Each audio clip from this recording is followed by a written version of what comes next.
বিসমিল্লাহির রহমানির রহিম। 2020-21 শিক্ষাবর্ষে একাদশ শ্রেণীর সুপ্রিয় শিক্ষার্থীবৃন্দ, তোমাদের সবাইকে শুভেচ্ছা স্বাগত জানাচ্ছি। আশা করি মহান আল্লাহর অসীম রহমতে তোমরা সবাই ইনশাল্লাহ ভালো আছো, সুস্থ আছো। বর্ণমালা আদর্শ উচ্চ বিদ্যালয় কলেজের পক্ষ থেকে অনলাইন ক্লাসে তোমাদের আবারও শুভেচ্ছা জানাচ্ছি। আমি মোসাম্মদ শিরিন আক্তার, ইসলাম ইতিহাস সংস্কৃতি বিষয় দ্বিতীয় পত্রের দ্বিতীয় অধ্যায় থেকে একটি গুরুত্বপূর্ণ বিষয় নিয়ে আজকে আমরা আলোচনায় যাচ্ছি। তাহলে সুপ্রিয় শিক্ষার্থী বন্ধুরা, আমাদের আজকে আলোচনার বিষয় হচ্ছে সুলতান ইলতুৎমিশ। 1211 খ্রিস্টাব্দ থেকে 1236 খ্রিস্টাব্দ পর্যন্ত তিনি শাসনকার্য পরিচালনা করবেন। শামসুদ্দিন ইলতুৎমিশ তুর্কিস্তানে অভিজাত ইলাবাড়ি গোত্রে জন্মগ্রহণ করেন। তার পিতার নাম ইয়ালম খান। শৈশবে ভ্রাতৃবিরোধের শিকার হয়ে শৈশবে তিনি জনৈক ব্যবসায়িনীকার দাস হিসাবে বিক্রি হন। পরবর্তীকালে জামালউদ্দিন নামক এক দাস ব্যবসায়ী তাকে দিল্লিতে নিয়ে এলে কুতুবউদ্দিন আইবেক তাকে ক্রয় করেন। ইলতুৎমিশ ছিলেন অত্যন্ত সুদর্শন এবং যুদ্ধবিদ্যা সহ বহুমুখী প্রতিভার অধিকারী। তার প্রজ্ঞা, বিচক্ষণতা, কর্মদক্ষতা এবং বিশ্বস্ততায় মুগ্ধ হয়ে কুতুবউদ্দিন আইবেক ইলতুৎমিশের সাথে তার কন্যা বিবাহ দেন। কর্মজীবনে তিনি আমিরি শিকার এবং গোয়ালিয়ার দুর্গপ্রদান ও বুলন্দর শহরে গভর্নর হিসাবে দায়িত্ব পালন করেন। সুপ্রিয় শিক্ষার্থী বন্ধুরা, পরবর্তী পর্যায়ে বিভিন্ন ধাপে আমরা সুলতান ইলতুৎমিশের শাসনকাল এবং চরিত্র কৃতিত্ব নিয়ে আলোচনায় যাচ্ছি। সুপ্রিয় শিক্ষার্থী বন্ধুরা, ইলতুৎমিশের পরিচয় আমরা আলোচনা করেছি। সিংহাসন আরোহণ, পরিচয় ও সিংহাসন আরোহণ ইলতুৎমিশ। স্ক্রিনের মাধ্যমে আমরা ইলতুৎমিশের ছবিটা দেখে পরিচিত হব। সুলতান ইলতুৎমিশ কুতুবউদ্দিন আইবেকের মৃত্যুর পরে আরাম শাহ সুলতান হিসাবে দিল্লি সিংহাসনে আরোহণ করেন। তবে আরাম শাহ ছিলেন অযোগ্য, অকর্মণ্য প্রকৃতির। অযোগ্যতার দরুন অল্প সময়ের মধ্যে তিনি প্রজাসাধারণ অভিজাতের বিরাজভাজন হন। অসন্তুষ্ট অভিজাতবর্গ তাকে ক্ষমতাচ্যুতের জন্য কুতুবউদ্দিন আইবেকের জামাতা ও বাদাউনের শাসনকর্তা শামসুদ্দিন ইলতুৎমিশকে আমন্ত্রণ জানান। ইলতুৎমিশ আমন্ত্রণে সাড়া দিয়ে আরাম শাহের বিরুদ্ধে অস্ত্র ধারণ করেন এবং তাকে পরাজিত করে 1211 খ্রিস্টাব্দে দিল্লির সালতানাতে সিংহাসনে অধিষ্ঠিত হন। ইলতুৎমিশ নানানবিধ সংকটের সম্মুখীন হয়েছিলেন, যেমন উস ও মুলতানের শাসনকর্তা নাসিরউদ্দিন কুবাস স্বাধীনতা ঘোষণা করেছিলেন। বাতিন্দা, কুহরাম, সারাসুতি, লাহোর ইত্যাদি স্থানেও সমস্যা সৃষ্টি করেছিলেন। গজনী তাজউদ্দিন ইয়ালদুজের ভারতীয় মুসলিম সাম্রাজ্যের উপর সার্বভৌমত্বের দাবি উত্থাপন করেছিলেন। আজমির, রণথম্বর, গোয়ালিয়ার প্রভৃতি হিন্দু রাজপুত রাজন্যের বর্গের দিল্লি কর্তৃত্ব প্রত্যাখ্যান এবং কর প্রদানে অস্বীকৃতি জ্ঞাপনের মাধ্যমে স্বাধীনতা ঘোষণা করেন। তাজউদ্দিন ইয়ালদুজের পতন। তাজউদ্দিন ইয়ালদুজ সিন্ধু তরাইন স্থানে তাজউদ্দিন ইয়ালদুজের পতন ঘটেছিল। তাজউদ্দিন ইয়ালদুজ ছিলেন ভারতের মুসলিম সাম্রাজ্যের উপর সার্বভৌমত্বের দাবিদার। খাওয়ারিজম শাহ কর্তৃক গজনী থেকে বিতাড়িত হয়ে তিনি কুবাসারের কাছ থেকে পাঞ্জাব কেড়ে নেন এবং থানেশ্বর পর্যন্ত বিরাট অঞ্চলের উপর তার কর্তৃত্ব প্রতিষ্ঠা করেন। সাম্রাজ্যের উত্তর সীমান্তে ইয়ালদুজের উপস্থিতিতে শঙ্কিত ইলতুৎমিশ তরাইনের নিকট এক যুদ্ধে ইয়ালদুজকে পরাজিত করেন। তাহলে যুদ্ধের স্থান, যুদ্ধের প্রান্তর হলো তরাইন। আমরা স্ক্রিনের মাধ্যমে ইয়ালদুজের সাথে ইলতুৎমিশের তরাইন প্রান্তরে যুদ্ধ সম্মুখীন এবং যুদ্ধের ছবিটা স্ক্রিনের মাধ্যমে আমরা লক্ষ্য করেছি। দিল্লির স্বাধীনতা অর্জন, মধ্য এশিয়া ক্ষমতা, রাজনীতি নাগপাশ ছিন্ন করে সর্বশেষ বাতা অপসারিত হলো এবং দিল্লি আইনগত দিক থেকে না হলেও কার্যত একটি সার্বভৌম রাষ্ট্রে পরিণত হলো। লাহোর, আমরা স্ক্রিনের মাধ্যমে লাহোর শহরের ছবিটি দেখি। মনোরম একটা পরিবেশ এখানে বিরাজ করেছে, ইমারত, অট্টালিকা, বিভিন্ন রকমের মসজিদ নির্মিত। ইলতুৎমিশের অন্যতম প্রতিদ্বন্দ্বী ছিলেন নাসিরউদ্দিন কুবাস। কুবাস সম্পাদিত একটি চুক্তির মাধ্যমে চুক্তি ভঙ্গ করলে ইলতুৎমিশ তার বিরুদ্ধে যুদ্ধে যাত্রা করেন। ভীত হয়ে কুবাস পালিয়ে গিয়ে সিন্ধুর ভাক্কারে আশ্রয় নেন। ফলে লাহোর ইলতুৎমিশের অধিকারে আসে এবং সেখানে ইলতুৎমিশ নিজ শাসন ক্ষমতা প্রতিষ্ঠা করেন। মঙ্গলদের আক্রমণ হতে অব্যাহতি। ভারতীয় সীমান্তের ছবি স্ক্রিনের মাধ্যমে আমরা লক্ষ্য করি। মঙ্গল নেতা চেঙ্গিস খান কর্তৃক পরাজিত বিতাড়িত হয়ে খাওয়ারিজম শাহের অধিপতি জালালউদ্দিন ভারতের পাঞ্জাবে এসে দিল্লি দরবারে আশ্রয় নিলে ইলতুৎমিশের নিকট আবেদন করেন। জালালউদ্দিনের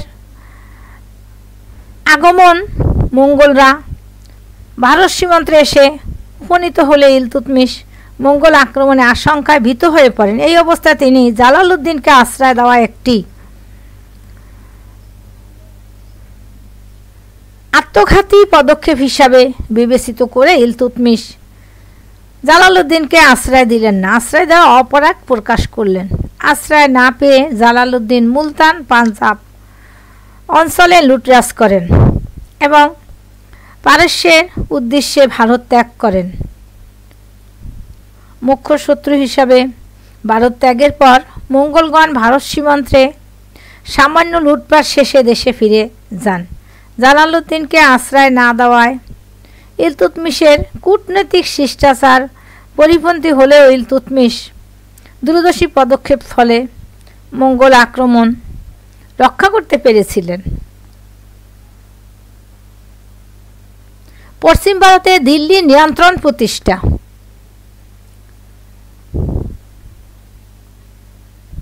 মুলতান ও সিন্ধুর মানচিত্র আমরা দেখলাম।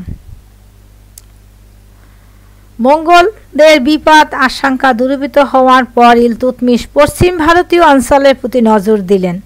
মুলতানের শাসনকর্তা নাসিরউদ্দিন কুবাস ইলতুৎমিশের নিকট পরাজিত হল।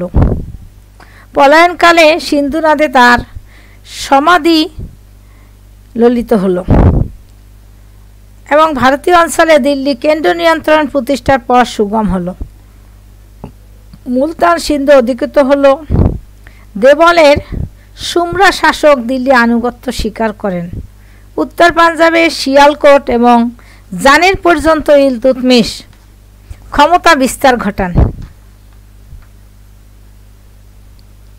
বাংলা কর্তৃত্ব প্রতিষ্ঠা।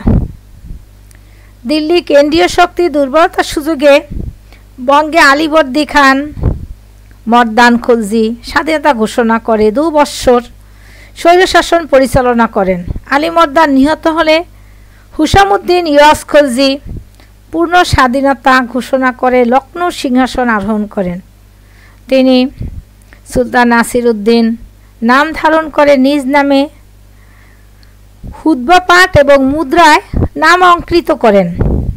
তিনি বিহারকে তার সাম্রাজ্যভুক্ত করেন। উড়িষ্যা, তিরহুত, কামরূপ প্রভৃতি স্থানে কর আদায়ে প্রতিশ্রুতি লাভ করেন। ইলতুৎমিশ বিদ্রোহী সুলতান গিয়াসউদ্দিনের বিরুদ্ধে অগ্রসর হলে গিয়াসউদ্দিন দিল্লি কর্তৃত্ব মেনে নিয়ে একটি চুক্তি সম্পাদন করেন। চুক্তি মোতাবেক বিহারের উপর থেকে দাবি প্রত্যাহার করলে ইলতুৎমিশ আলাউদ্দিন আলীকে সেখানে শাসনকর্তা নিযুক্ত করেন। কিন্তু এর কিছুদিন পরই গিয়াসউদ্দিন পুনরায় স্বাধীনতা ঘোষণা করেন। বিহার থেকে ইলতুৎমিশের প্রতিনিধিকে বিতাড়িত করা হলো। ইলতুৎমিশের নির্দেশে তার পুত্র নাসিরউদ্দিন মুহাম্মদ বঙ্গ আক্রমণ করেন। যুদ্ধে গিয়াসউদ্দিন পরাজিত নিহত হলে লখনউ দিল্লির অধিকারে আসে। নাসিরউদ্দিনকে সেখানে শাসনকর্তা নিয়োগ করা হয়। নাসিরউদ্দিনের মৃত্যুর পরে পুনরায় বিদ্রোহ দেখা দেয়। ইখতিয়ারউদ্দিন বলাকা এই বিদ্রোহ নেতৃত্ব দেন। ইলতুৎমিশ পুনরায় লখনউ আক্রমণ করেন। বিদ্রোহী নেতা ইখতিয়ারউদ্দিন বলাকা পরাজিত নিহত হলে বাংলার লখনউ চূড়ান্তভাবে দিল্লির অধীনে আসে। ইলতুৎমিশের কৃতিত্ব। ইলতুৎমিশের সময় মুদ্রা এরকম খচিত মুদ্রা তখন প্রচলিত ছিল। মুদ্রা প্রবর্তক ইলতুৎমিশকে বলা হতো। ইলতুৎমিশ মধ্যে যুদ্ধসুলভ মনোভাব, সামরিক তেজস্বিতা, শারীরিক শক্তি, দুর্দমনীয় আত্মবিশ্বাসের সাথে রাজনৈতিক গুণের সমাবেশ ঘটেছিল, তা যা গোটা তার জীবনে কৃতিত্বময়। সুশাসক।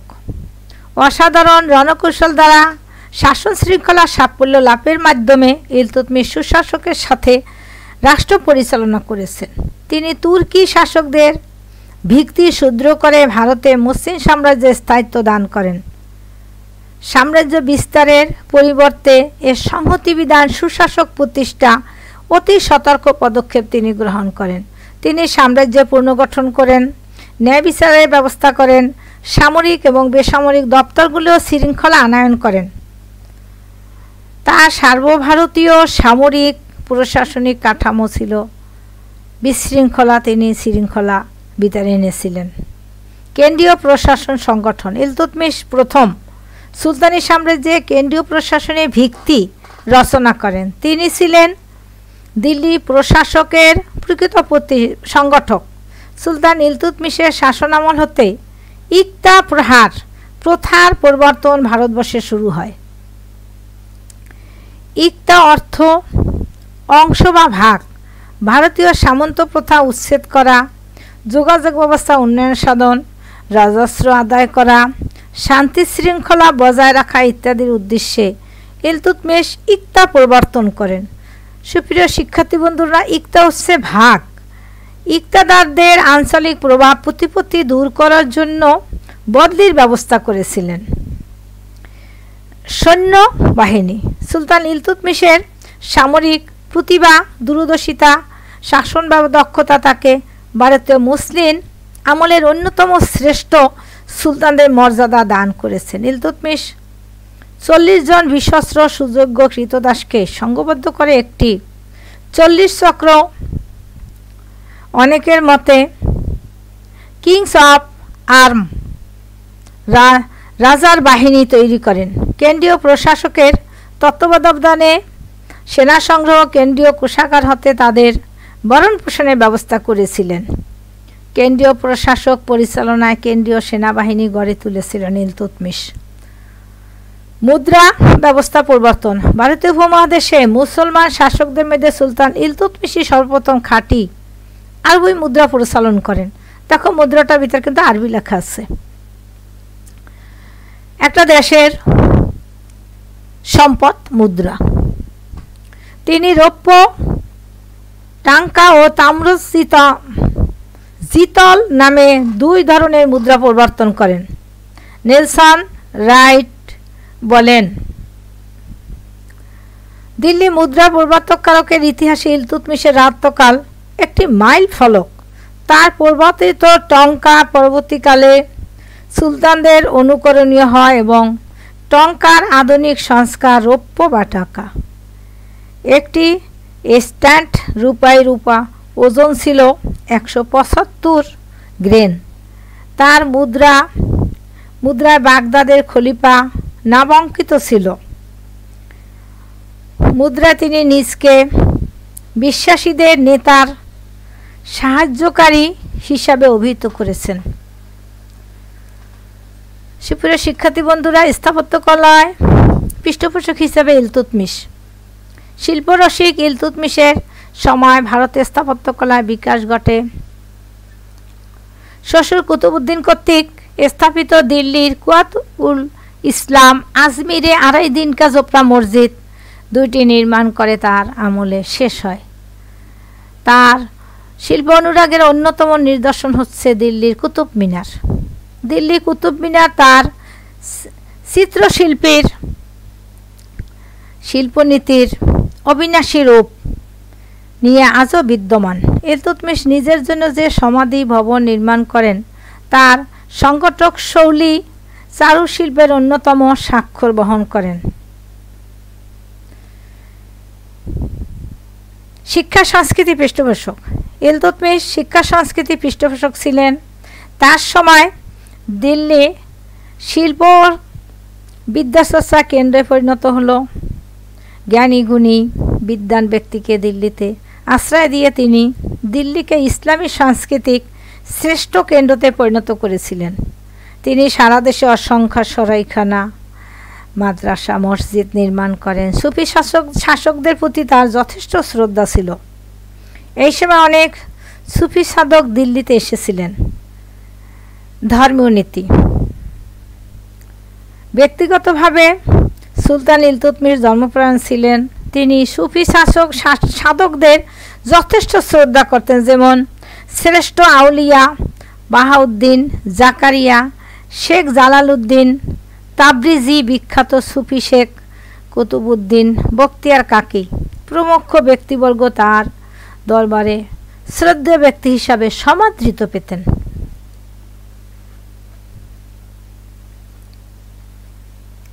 সুপ্রিয় শিক্ষার্থী বন্ধুরা, ইলতুৎমিশের মৃত্যু। ইলতুৎমিশের সমাধি। সুলতান ইলতুৎমিশ জ্ঞানীগুণী পৃষ্ঠপোষক ছিলেন। তিনি ছিলেন প্রাথমিক তুর্কি সালতানাতের প্রকৃত প্রতিষ্ঠাতা। 25 বছর অত্যন্ত কৃতিত্বের সাথে শাসন কার্য পরিচালনা করে 1236 খ্রিস্টাব্দে তিনি শেষ নিঃশ্বাস ত্যাগ করেন। ইলতুৎমিশের মৃত্যু হলো। ইলতুৎমিশকে সমাহিত করা হলো। সুপ্রিয় শিক্ষার্থীবৃন্দ, আমরা ইলতুৎমিশ পড়ে কি জানতে পারলাম? ইলতুৎমিশের চরিত্র কৃতিত্ব। ইলতুৎমিশ একজন শ্রেষ্ঠ শাসক ছিলেন। শাসন কার্যে ইলতুৎমিশের দক্ষতা। ইলতুৎমিশ তাজউদ্দিন ইলদুসকে পরাজিত করেছিলেন, লাহোর দখল করেছিলেন। ইলতুৎমিশ একজন দাস বংশের শ্রেষ্ঠ শাসক ছিলেন। তিনি 40 কৃতদাসদের রাজ্যে এনে তাদেরকে রাজ্য পরিচালনার কিছু গুরুত্বপূর্ণ কাজ দিয়েছিলেন। আমরা ইলতুৎমিশ সম্পর্কে পরবর্তী ক্লাসে তোমাদের সাথে দেখা হবে বলবান নিয়ে, কিন্তু এতক্ষণ তোমরা ইলতুৎমিশ দেখবে। ইলতুৎমিশ সম্পর্কে বহু নির্বাচনী কোশ্চেন রেডি করবে ইনশাল্লাহ, 10টি কোশ্চেন। ইলতুৎমিশকে দাস বংশের প্রতিষ্ঠাতা বলা হয় কেন, এরকম একটা সৃজনশীল প্রশ্নের উত্তর আসতে পারে 3 নম্বরে। 4 নম্বরে উত্তর আসবে ইলতুৎমিশের চরিত্র কৃতিত্ব মূল্যায়ন। সেই ক্ষেত্রে আমরা ইলতুৎমিশের মুদ্রা প্রচলন দেখব। ইলতুৎমিশ সংগঠক হিসেবে পরিচিত ছিলেন। ইলতুৎমিশের জ্ঞানীগুণীর সমাবেশ, কেন্দ্রীয় প্রশাসন ব্যবস্থা, সেনাবাহিনী সংস্কার সাধন করেছিলেন, মুদ্রা পরিবর্তন, স্থাপত্য শিল্পে ইলতুৎমিশের অবদান।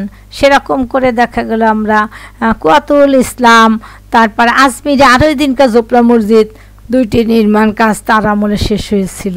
আর একটা গুরুত্বপূর্ণ কাজ ছিল, সেটা হচ্ছে কুতুব মিনার। কুতুবউদ্দিন আইবেকের সময় সেটা কাজ চলেছিল, কিন্তু কুতুবউদ্দিন আইবেকের মৃত্যুর পরে তার অসমাপ্ত কাজ ইলতুৎমিশ সমাপ্ত করেছিলেন। যাই হোক, তোমরা সবাই ভালো থাকো, সুস্থ থাকো। আসসালামু আলাইকুম।